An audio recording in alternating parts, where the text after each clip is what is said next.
നമസ്കാരം. ആസാദി നൈറ്റ് എഡിഷനിലേക്ക് ഇവർക്കും സ്വാഗതം. നോക്കാം ഇന്നത്തെ പ്രധാനപ്പെട്ട വാർത്തകൾ. പുന്നമടയുടെ ഓളപ്പരപ്പിൽ രാജാവ് വിയപുരം. ആദ്യാവസാനം ആവേശം നിറഞ്ഞു നിന്ന മത്സരത്തിൽ ഓളപ്പരപ്പിലെ രാജാവായി BBC കൈനകരിയുടെ വിയപുരം ചുണ്ടൻ. 4:21.84 കൊണ്ടാണ് വിയപുരം ഫിനിഷ് ചെയ്തത്. പുന്നമട ബോട്ട് ക്ലബിന്റെ നടുഭാഗം ചുണ്ടൻ രണ്ടാമതായി ഫിനിഷ് ചെയ്തു. കഴിഞ്ഞ തവണത്തെ ജേതാക്കളായ മേൽപ്പാടം 3-ാം സ്ഥാനത്തെത്തി. 1-ാം ട്രാക്കിൽ മേൽപ്പാടം BBC പള്ളാത്തുരുത്തി, 2-ാം ട്രാക്കിൽ നിരണം ബോട്ട് ക്ലബ്, 3-ാം ട്രാക്കിൽ നടുഭാഗം പുന്നമട ബ്ലോക്ക് ക്ലബ്, 4-ാം ട്രാക്കിൽ വിയപുരം BBC കൈനരിക്കരി എന്നിവർ അണിനിരന്ന ഫൈനൽ ലൈൻ നിന്നും വിയപുരം വിജയം കൊയ്തപ്പോൾ പിറന്നത് നെഹ്റു ട്രോഫിയിലെ പുതുചരിത്രം കൂടിയാണ്. 3.5 പതിറ്റാണ്ടിനു ശേഷമാണ് BBC കപ്പിൽ മുത്തമിടുന്നത്. ഹാട്രിക് നഷ്ടമായ 1988, 3-ാം സ്ഥാനക്കാരായി മടങ്ങിയ 1990, മൈക്രോ സെക്കൻഡിന് പിന്നിലായ 2024 ഇക്കുറി പുന്നമടയിലേക്ക് എത്തിയപ്പോൾ ദൗർഭാഗ്യങ്ങളുടെ ഭൂതകാലം വില്ലേജ് ബോട്ട് ക്ലബ് കൈനകരിയെ പിന്തുടർന്നില്ല. ആവേശത്തുഴച്ചിലിൽ വിയപുരം ഒന്നാമതെത്തിയപ്പോൾ ആയിരങ്ങളുടെ കണ്ടങ്ങളിൽ നിന്നും ആരവമുയർന്നു. ഫിനിഷിംഗ് പോയിന്റിൽ നെഹ്റുവിന്റെ പൂർണ്ണകായ പ്രതിമയ്ക്ക് മുന്നിൽ വെള്ളിക്കപ്പിൽ വിയപുരം മുത്തമിട്ടു.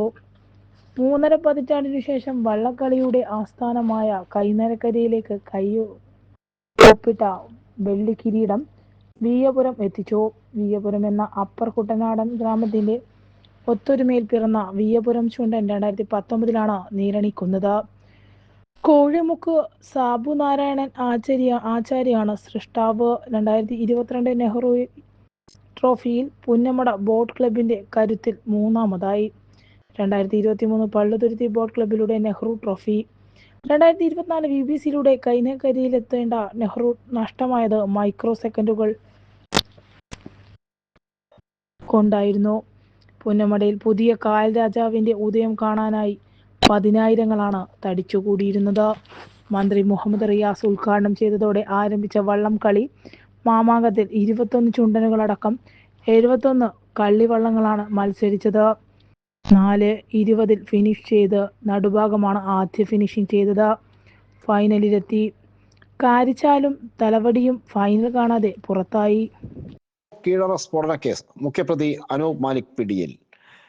കീഴറ സ്ഫോടന കേസിലെ മുഖ്യപ്രതി അനൂപ് മാലിക് പിടിയിൽ. കാഞ്ഞങ്ങാട് നിന്നാണ് പ്രതിയെ പോലീസ് വലയിലാക്കിയത്. കീഴറയിൽ വാടക വീട്ടിലുണ്ടായ സ്ഫോടനത്തിൽ ഒരാൾ കൊല്ലപ്പെട്ടിരുന്നു. ചാലാട് സ്വദേശി മുഹമ്മദ് അഷമാണ് മരിച്ചത്. നേരത്തെയും സമാന കേസുകളുള്ള അനൂപ് മാലിക്കാണ് സ്ഫോടനത്തിന് പിന്നിലെന്ന് വാടക വീട് കേന്ദ്രീകരിച്ച് സ്ഫോടക വസ്തു നിർമ്മാണം നടന്നതായും പോലീസ് കണ്ടെത്തിയിരുന്നു. തുടർന്നാണ് ജില്ലാ ക്രൈംബ്രാഞ്ച് SP-യുടെ നേതൃത്വത്തിൽ പ്രതിക്കായുള്ള അന്വേഷണം ശക്തമാക്കിയതും ഇയാളെ പിടികൂടിയതും. ഇന്നലെ ശനിയാഴ്ച പുലർച്ചെ 2 മണിയോടെയാണ് നാടിനെ നടുക്കിയ സ്ഫോടനം ഉണ്ടായത്. ഉഗ്രസ്ഫോടനത്തിൽ വീട് പൂർണ്ണമായി തകർന്നിരുന്നു. സമീപത്തെ 6 വീടുകൾക്കും കേടുപാടുകൾ സംഭവിച്ചു. നാട്ടുകാർ വിവരമറിച്ചതിനെ തുടർന്ന് സ്ഥലത്തെത്തിയ പോലീസും ഫയർഫോഴ്സും ചേർന്ന് നടത്തിയ തിരച്ചിലിൽ ഒരു മൃതദേഹം കണ്ടെത്തിയിരുന്നു. കണ്ണൂർ ചാലാട് സ്വദേശി അഷാമാണ് മരിച്ചതെന്ന് തിരിച്ചറിഞ്ഞിരുന്നു. അനൂപ് മാലിക്കിന്റെ ബന്ധുവാണ് മരിച്ച മുഹമ്മദ് അഷാം. 1 വർഷം മുമ്പാണ് അനൂപ് മാലിക് വീട് വാടകയ്ക്ക് എടുത്തത്. 2 പേരാണ് സ്ഥിരമായി വീട്ടിൽ വരാറുള്ളതെന്ന് പ്രദേശവാസികൾ പോലീസിന് മൊഴി നൽകിയിരുന്നു. പയ്യന്നൂരിൽ സ്പെയർ പാർട്സ് വിതരണം നടത്തുന്നവരാണെന്ന് പറഞ്ഞാണ് വീട് വാടകയ്ക്ക് എടുത്തത്. ഇവരുടെ പശ്ചാത്തലം അറിയില്ലായിരുന്നുവെന്നും വീടിന് മുന്നിൽ സ്ഥാപിച്ച പരസ്യ ബോർഡ് കണ്ടാണ് വാടക വീട് അന്വേഷിച്ചു വന്നതെന്നും വീട്ടുടമ പറഞ്ഞു. ഓണം ചലച്ചിത്ര പുസ്തകോത്സവത്തിന് തുടക്കമായി. കേരള സംസ്ഥാന ചലച്ചിത്ര അക്കാദമി കണ്ണൂർ മേഖലാ കേന്ദ്രത്തിന്റെയും APJ അബ്ദുൽ കലാം ലൈബ്രറിയുടെയും നേതൃത്വത്തിൽ നടക്കുന്ന ഓണം ചലച്ചിത്ര പുസ്തകോത്സവത്തിൽ കണ്ണൂരിൽ തുടക്കമായി. ചരിത്രവും വർത്തമാനവും പഠിക്കാൻ താല്പര്യമുള്ളവർക്ക് വേണ്ട നിരവധി പുസ്തകങ്ങളാണ് മേളയിലുള്ളത്. ചലച്ചിത്ര അക്കാദമി ശ്രദ്ധാഞ്ജലി പതിപ്പിൽ പ്രസിദ്ധീകരിച്ച K. Raghavan Dakshinamoorthy, Thilakan, Lenin Rajendran, Adoor Bhavani, TA Razak, Navodaya Appachan, A. Vincent Kunchacko, Navodaya Appachan തുടങ്ങിയ നിരവധി പേരെ കുറിച്ചുള്ള പഠനഗ്രന്ഥം മേളയിൽ ലഭ്യമാണ്. ഓരോ വർഷവും ഇറങ്ങിയ സിനിമകളെക്കുറിച്ച് ചില വർഷങ്ങളിൽ തയ്യാറാക്കിയ പ്രത്യേക പതിപ്പും ലഭ്യമാണ്. ചലച്ചിത്ര പഠനത്തിന് മുഖ്യ ഘടകമായ ചലച്ചിത്ര സമീക്ഷയുടെ വരിക്കാരനാകാനും സാധിക്കും. ഇതിനു പുറമെ ചിന്ത പബ്ലിക്കേഷന്റെയും മറ്റ് നിരവധി പ്രസാധകരുടെയും പുസ്തകങ്ങളും ലഭ്യമാണ്. പുസ്തകങ്ങൾക്ക് പുറമെ ലൈബ്രറി വനിതാവേദി തയ്യാറാക്കിയ hand wash, dish wash, LED bulb, ചന്ദനത്തിരി, തുണിസഞ്ചി, മോപ്പ് എന്നിവയും മേളയിൽ ലഭ്യമാണ്. പുസ്തകങ്ങൾക്കും ഉൽപ്പന്നങ്ങൾക്കും 20 മുതൽ 30% വരെ കിഴിവും ലഭിക്കും. രാവിലെ 10 മുതൽ രാത്രി 8 വരെയാണ് മേള. കണ്ണൂർ കാൾടെക്സ് വലിയ വളപ്പുകാവ് റോഡിലെ APJ ലൈബ്രറി ഹാളിലാണ് മേള. സെപ്റ്റംബർ 15 വരെ തുടരും. വിവിധ ദിവസങ്ങളിലായി പുസ്തക പ്രകാശനം, കരോക്കെ ഗാനമേള, ചലച്ചിത്ര പ്രദർശനം എന്നിവയും ഉണ്ടാകും. മേള library council taluk president T. Venugopal ഉദ്ഘാടനം ചെയ്തു. APJ library vice president Rajeevan Kattampally അധ്യക്ഷനായി. ലൈബ്രറി കൗൺസിൽ നേതൃസമിതി കൺവീനർമാരായ EK Siraj, AK Pankajakshan, PV Dasan, Gangadharan Edachava എന്നിവർ സംസാരിച്ചു. ചലച്ചിത്ര academy regional coordinator PK Baiju സ്വാഗതവും APJ ലൈബ്രറി ഭരണസമിതി അംഗം C. മാധവൻ നന്ദിയും പറഞ്ഞു. ജലമാണ് ജീവൻ ക്യാമ്പയിന്റെ ആദ്യഘട്ടത്തിന് തുടക്കമായി. അമീബിക് മസ്തിഷ്കജ്വരത്തിന്റെ പ്രതിരോധിക്കാനുള്ള ജലശുചീകരണ പ്രവർത്തനങ്ങളുടെ ആദ്യഘട്ടമായ 2 ദിന കിണർ ക്ലോറിനേഷൻ ജില്ലയിൽ തുടക്കമായി. ക്ലോറിനേഷന്റെ ആദ്യ ദിവസം ജില്ലയിലെ 41 ഗ്രാമപഞ്ചായത്തുകളിലും കണ്ണൂർ കോർപ്പറേഷൻ ഉൾപ്പെടെ 6 നഗരസഭകളിലും പ്രവർത്തനങ്ങൾ തുടങ്ങിയത്. കിണറുകളും വാട്ടർ ടാങ്കുകളുമാണ് ആദ്യഘട്ടത്തിൽ ക്ലോറിനേഷൻ വിധേയമാക്കിയത്. കണ്ണൂർ കോർപ്പറേഷന്റെ തെക്കി ബസാറിലെ പൊതുകിണർ ആരോഗ്യ സ്ഥിരം സമിതി ചെയർമാൻ MP രാജേഷിന്റെ നേതൃത്വത്തിൽ ക്ലോറിനേറ്റ് ചെയ്തു. Clean city manager Shine P. Jose, public health inspector Reshma Rameshan, health inspector Sajila Valarppan എന്നിവർ നേതൃത്വം നൽകി. പയ്യന്നൂർ ബ്ലോക്ക് തല പ്രവർത്തനങ്ങൾ ബ്ലോക്ക് പഞ്ചായത്ത് ഓഫീസിലെ കിണർ ക്ലോറിനേറ്റ് ചെയ്തുകൊണ്ട് ആരംഭിച്ചു. Block panchayat president PP Vatsala, vice president MP Appukuttan, block panchayat secretary K. Mohanan, ആരോഗ്യ വകുപ്പ് JHI Vinod, Haritha Kerala mission resource person P. Arul, ASHA worker K. Sunitha എന്നിവർ നേതൃത്വം നൽകി. ശുചിത്വ പൂക്കള ഫോട്ടോ ചലഞ്ച് അപേക്ഷ ക്ഷണിച്ചു. കേരളത്തിന്റെ സമത്വം, ഐക്യം, പ്രകൃതിയോടുള്ള സൗഹൃദം എന്നീ മൂല്യങ്ങൾ ഉയർത്തിപ്പിടിക്കുന്നതിനോടൊപ്പം മാലിന്യ സംസ്കരണ സംവിധാനവുമായി ബന്ധപ്പെട്ട നൂതനമായ ആശയങ്ങളെ പ്രോത്സാഹിപ്പിക്കുന്നതിന് ശുചിത്വ മിഷൻ ഓണപ്പൂക്കള മത്സരം സംഘടിപ്പിക്കുന്നു. പൂക്കളം, ഇലകളും മറ്റ് പ്രകൃതിദത്ത വസ്തുക്കളും മാത്രം ഉപയോഗിച്ചാണ് പൂക്കളം നിർമ്മിക്കേണ്ടത്. ശുചിത്വ മിഷൻ സംസ്ഥാന തലത്തിൽ സംഘടിപ്പിക്കുന്ന ഈ മത്സരത്തിൽ മികച്ച പൂക്കളത്തിന് 500,000 രൂപ പ്രൈസ് മണി ലഭിക്കും. 14 ജില്ലകളിൽ നിന്നും തെരഞ്ഞെടുക്കപ്പെടുന്ന ഓരോ എൻട്രികൾക്കും 10,000 രൂപയാണ് സമ്മാനം. പ്ലാസ്റ്റിക് രാസവസ്തുക്കൾ, പ്ലാസ്റ്റിക്കുകൾ, കൃത്രിമ അലങ്കാരങ്ങൾ എന്നിവ ഒഴിവാക്കുക എന്നീ സന്ദേശങ്ങൾ പ്രചരിപ്പിക്കാനാണ് ശുചിത്വ പൂക്കള മത്സരം ഫോട്ടോ ചലഞ്ച് സംഘടിപ്പിക്കുന്നത്. മാലിന്യമുക്ത കേരളം, ശാസ്ത്രീയമായ മാലിന്യ പരിപാലനം, തരംതിരിക്കൽ, ഹരിത കർമ്മസേനയുടെ പ്രവർത്തനം, ദേശീയ ശുചിത്വ സർവേയിലെ കേരളത്തിന്റെ നേട്ടങ്ങൾ തുടങ്ങിയ മാലിന്യ സംസ്കരണവുമായി ബന്ധപ്പെട്ട പ്രമേയങ്ങളും മത്സരത്തിന്റെ ഭാഗമാകാം. പങ്കെടുക്കുവാൻ താല്പര്യമുള്ളവർ നിബന്ധന പ്രകാരം ഒരുക്കിയ പൂക്കളത്തിന്റെ മാതൃക വ്യക്തമാക്കി ചിത്രവും അത് നിർമ്മിച്ചു വരുന്ന ചേർന്ന് മറ്റൊരു ചിത്രം എടുക്കുക.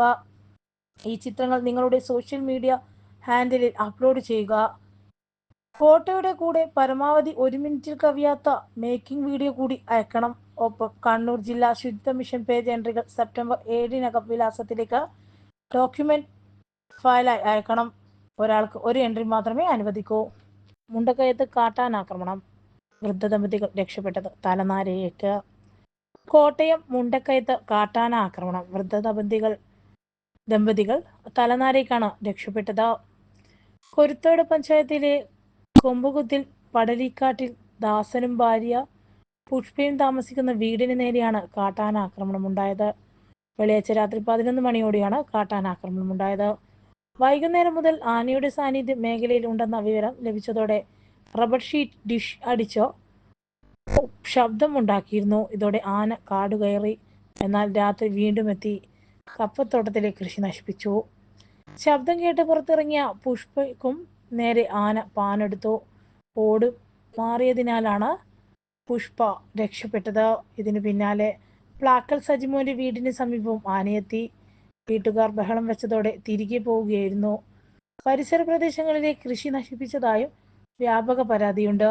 മേഖലയിൽ ഏറെ നാളായി കാട്ടാന ശല്യം അതിരൂക്ഷമാണ്. ജനങ്ങൾക്ക് ഭീഷണിയായ ആനയെ എത്രയും വേഗം പിടികൂടി നാട്ടിലേക്ക് അയക്കണമെന്നാണ് പ്രദേശവാസികൾ പറയുന്നത്. ചരിത്രം തമസ്കരിക്കപ്പെടുമ്പോൾ മ്യൂസിയങ്ങൾ ചരിത്രത്തിന്റെ കാവൽപ്പുരകളായി മാറും. മന്ത്രി രാമചന്ദ്ര കടന്നപ്പള്ളി. ചരിത്രത്തെ തമസ്കരിക്കാനുള്ള ശ്രമങ്ങൾ നടക്കുമ്പോൾ മ്യൂസിയങ്ങൾ ചരിത്രത്തിന്റെ കാവൽക്കാരായി മാറുമെന്ന് രജിസ്ട്രേഷൻ മ്യൂസിയം പുരാവസ്തു പുരാരേഖ വകുപ്പ് മന്ത്രി രാമചന്ദ്രൻ കടന്നപ്പള്ളി ചെമ്പത്തോട്ടിൽ ബിഷപ്പ് വള്ളോപ്പള്ളി സ്മാരക കുടിയേറ്റ മ്യൂസിയത്തിന്റെ ആദ്യഘട്ടം ഉദ്ഘാടനം ചെയ്ത് സംസാരിക്കുകയായിരുന്നു അദ്ദേഹം. മ്യൂസിയങ്ങളുടെ പ്രാധാന്യം മനസ്സിലാക്കി സംസ്ഥാന സർക്കാർ കണ്ണൂരിൽ 9 വർഷം കൊണ്ട് 8 മ്യൂസിയങ്ങളാണ് പൂർത്തിയാക്കിയതെന്ന് മന്ത്രി പറഞ്ഞു. മലബാർ കുടിയേറ്റത്തിന്റെ കഥ പറയുന്ന കുടിയേറ്റ മ്യൂസിയത്തിന്റെ 1ാം ഘട്ടമാണ് ഇപ്പോൾ തയ്യാറാക്കിയിരിക്കുന്നത്. ഇന്നത്തെ മലബാറിന്റെ രൂപപ്പെടുത്തുന്നതിനുള്ള കേരള വികസനത്തിന് സഹായകമാകുന്നതിലും കുടിയേറ്റം വഹിച്ച പങ്കിനെക്കുറിച്ച് പ്രതിപാദിക്കുന്ന ഗാലറികളാണ് മ്യൂസിയത്തിൽ ഒരുക്കിയിട്ടിരിക്കുന്നത്. ഇത് സമ്പൂർണ്ണ മ്യൂസിയം പദ്ധതിയുടെ ആമുഖ ഗാലറിയായി മാറുമെന്നും 2ാം ഘട്ടത്തിൽ വിപുലമായ പദ്ധതികൾ നടപ്പാക്കുമെന്നും മന്ത്രി പറഞ്ഞു. തലശ്ശേരി അതിരൂപതയുടെ കീഴിലുള്ള ചെമ്പത്തൊട്ടി ഫെറോന ചർച്ച് 99 വർഷത്തേക്ക് പാട്ടത്തിന് നൽകിയ ഒരേക്കർ ഭൂമിയിലാണ് സംസ്ഥാന പുരാവസ്തു വകുപ്പിന്റെ പദ്ധതി വിഹിതം ഉപയോഗിച്ച് കെട്ടിട നിർമ്മാണം പൂർത്തിയാക്കിയത്. ലളിതകലാ അക്കാദമിയുടെ കക്കണപ്പാറ ഗ്രാമത്തിന്റെ മാതൃകയിലാണ് കെട്ടിടം. കൂടാതെ കഫ്റ്റീരിയ, ശുചിമുറി തുടങ്ങിയ ഉൾക്കൊള്ളുന്ന അനുബന്ധ കെട്ടിടത്തിന്റെ നിർമ്മാണം പൂർത്തിയായിട്ടുണ്ട്. പൂർത്തിയായ കെട്ടിടത്തിൽ മലബാർ കുടിയേറ്റത്തിനു മുൻപ് കുടിയേറ്റം മലബാറിലേക്ക് നേരിട്ട വെല്ലുവിളികൾ, കാർഷിക നിലനിൽപ്പിനുള്ള സമരങ്ങൾ, ദുരിതത്തിൽ താങ്ങായി നേടാനുണ്ട് പുതിയൊരു ലോകം, ബിഷപ്പ് വള്ളോപ്പള്ളി, കുടിയേറ്റ ജനതയുടെ പിതാവ് എന്നീ തലക്കെട്ടുകളിൽ 8 ഗാലറികളാണ് പ്രവർത്തിക്കുന്നത്. 36 ലക്ഷം രൂപയാണ് കെട്ടിട നിർമ്മാണത്തിനായി സർക്കാർ ചെലവഴിച്ചത്. തുടർന്ന് പൂർത്തിയായ കെട്ടിടത്തിൽ ഗാലറികൾ സജ്ജീകരിക്കുന്നതിനായി 2020-21 സാമ്പത്തിക വർഷം പ്രത്യേക ബഡ്ജറ്റ് ശീർഷകത്തിൽ ഉൾപ്പെടുത്തി പുരാവസ്തു വകുപ്പിന് 1.5 കോടിയുടെ ഭരണാനുമതി സർക്കാർ നൽകിയിട്ടുണ്ടായിരുന്നു. അതേ തുടർന്നാണ് മ്യൂസിയം സജ്ജീകരണം ആരംഭിച്ചത്. KC ജോസഫ് മുൻ MLA-യുടെ 50 ലക്ഷം രൂപ ആസ്തി വികസന ഫണ്ടും ഇതിനായി ചെലവഴിച്ചു. ഇതോടൊപ്പം അഡ്വക്കേറ്റ് സജീവ് ജോസഫ് MLA അനുവദിച്ച 7 ലക്ഷം രൂപ ഉപയോഗിച്ച് ചെമ്പന്തൊട്ടി നടുവിൽ റോഡിൽ നിന്നും മ്യൂസിയത്തിലേക്കുള്ള റോഡ് ടാറിംഗ് പ്രവൃത്തിയും പൂർത്തീകരിച്ചിട്ടുണ്ട്. 2ാം ഘട്ട പ്രവൃത്തികൾ പൂർത്തിയാവുന്നതോടെ മ്യൂസിയം പൂർണ്ണ സജ്ജമാവും. മ്യൂസിയത്തിലേക്ക് ആവശ്യമായ പ്രദർശന വസ്തുക്കൾ പലതും ജനകീയ പങ്കാളിത്തത്തോടെ നടന്ന സർവേയിൽ ശേഖരിച്ചവയാണ്. കൂടാതെ തലശ്ശേരി അതിരൂപതയുടെ കൈവശമുള്ള ചില പ്രത്യേക വസ്തുക്കളും പ്രദർശനത്തിന് അനുവദിച്ചു. കുടിയേറ്റവുമായി ബന്ധപ്പെട്ട ചിത്രങ്ങൾ, തിരുവിതാംകൂറിന്റെ ചരിത്രം, മറ്റ് ചരിത്ര സംഭവങ്ങൾ എന്നിവയെല്ലാം മ്യൂസിയത്തിൽ ഉൾക്കൊള്ളിക്കും. പിണറായി ഇൻഡസ്ട്രിയൽ കോ-ഓപ്പറേറ്റീവ് സൊസൈറ്റിക്കാണ് നിലവിലെ നിർമ്മാണ ചുമതല. ഉദ്ഘാടന ചടങ്ങിൽ അഡ്വക്കേറ്റ് സജീവ് ജോസഫ് MLA അധ്യക്ഷത വഹിച്ചു. മ്യൂസിയത്തിന്റെ ഭാഗമായി നിർമ്മിക്കുന്ന ബിഷപ്പ് വള്ളോപ്പള്ളിയുടെ പ്രതിമയ്ക്കായി തലശ്ശേരി അതിരൂപതയുടെ നേതൃത്വത്തിൽ ശേഖരിച്ച ഓട്, പിച്ചള വസ്തുക്കൾ കൈമാറുന്ന ചടങ്ങും വേദിയിൽ നടത്തി. ജില്ലാ panchayat president advocate KK Ratnakumari മുഖ്യാതിഥിയായി. മുൻ മന്ത്രി KC ജോസഫ്, തലശ്ശേരി അതിരൂപത ചർച്ച് ബിഷപ്പ് ജോസഫ് പാപ്പാനി എന്നിവ വിശിഷ്ടാതിഥികളായി. ക്ഷേത്രങ്ങളിൽ പ്രതിമകൾ സ്ഥാപിക്കാം എന്ന് പറഞ്ഞാൽ നാളെ എന്ത് സംഭവിക്കുമെന്ന് നെഞ്ചത്ത് കൈവച്ച് ഇതൊന്നും സംഭവിക്കുകയില്ല. ഇതെല്ലാം സൂക്ഷിക്കപ്പെടും. കുരിശുപള്ളികളും